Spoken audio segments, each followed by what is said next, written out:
Kevin O'Leary just completely destroys Delaware because they hunted Elon Musk and his companies. This is them trying to punish him for not being Democrat enough. And so now he's going to change his business. He's going, fine, I'm going to reincorporate in another state because this place is completely hostile to me. Welcome to Doug in Exile. I'm Doug TeNapel. This is where the happy patriots are. And I'm going to show you how even a centrist businessman like Kevin O'Leary, doesn't care about Republican or Democrat, is going 100% Republican and demolishing the Democrats in the name of business. Kevin, should businesses seriously be looking at incorporating in Nevada or Texas over the long-standing, traditionally thought Delaware? Absolutely. This changed everything as far as I'm concerned. The traditional place to incorporate was always Delaware because of stable policy. We never had cases like this that questioned the will of directors or compensation of audit committees.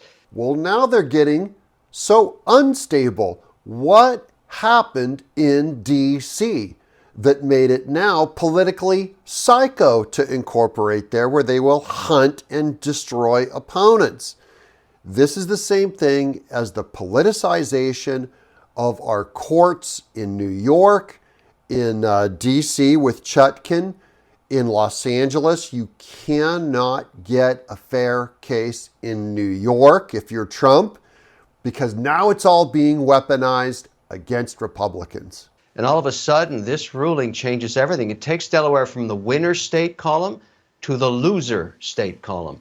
You go woke, you go broke. And that's what they're learning. They're going to get so many businesses leaving them now.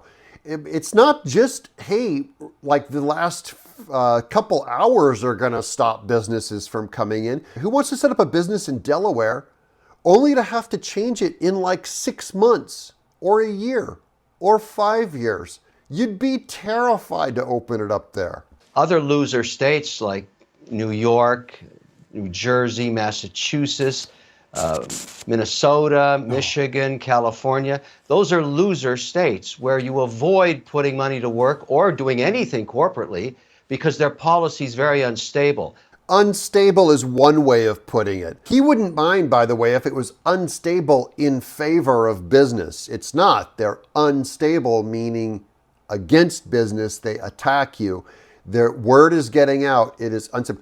And look, you guys know I love California, but their business policies are why I could never have a business in California. I would have never thought this would happen in Delaware, but I would never today incorporate in Delaware. I'm assuming the Supreme Court there will overturn this decision ASAP, because everybody's looking at this saying, what was that? That was just right out of nowhere and really casts a pall on how unstable that state policy is now. I don't know if it was exactly out of nowhere. It's right out of the Democrat playbook. For those of you who don't know, Elon Musk had his, on Tesla, like a $50 billion tax break taken away from him. So first they were all, oh, you're good with us with your electric cars as long as we think that you could be a good environmentalist. And then you go and you buy Twitter or you buy X and you look to be not so Democrat, and suddenly we're going to punish you. We will destroy you. We will buckle you under. And Elon Musk goes, fine, I'll go do my business in another state. See ya. Kevin, as a Minnesotan, I hate to hear my state on your loser list, but I actually can't disagree with you. I think you're exactly right on that. This is just the market, by the way, deciding. The market says, like, after a while, hey, you punish a business enough, they're going to leave. And it's all the fat cats in Silicon Valley in California that are going like, we don't care, we're rich, we can handle it. But every other business can't handle it. So you have businesses like In-N-Out Burger establishing a second front out here in Tennessee. They were always a California company. No company can afford to be California only.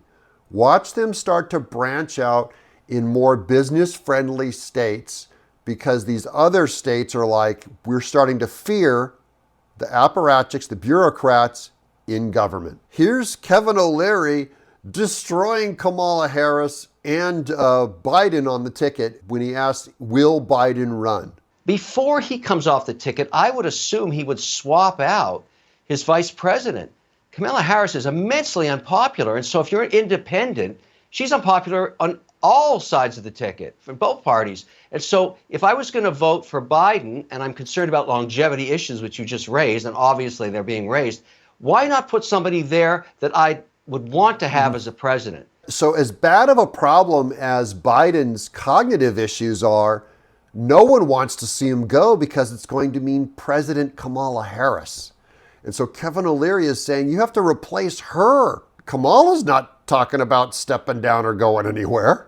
And so that way he could stay on the ticket. I'd have less concern about longevity issues. But the way this ticket is now, I think there's a lot of risk on longevity issues because you don't like the number 2 position, whoever you are. I mean, she's the most unpopular president in history. This is good news for our future, bad news for Biden and Kamala Harris, which is good news for America. I'm Doug in Exile.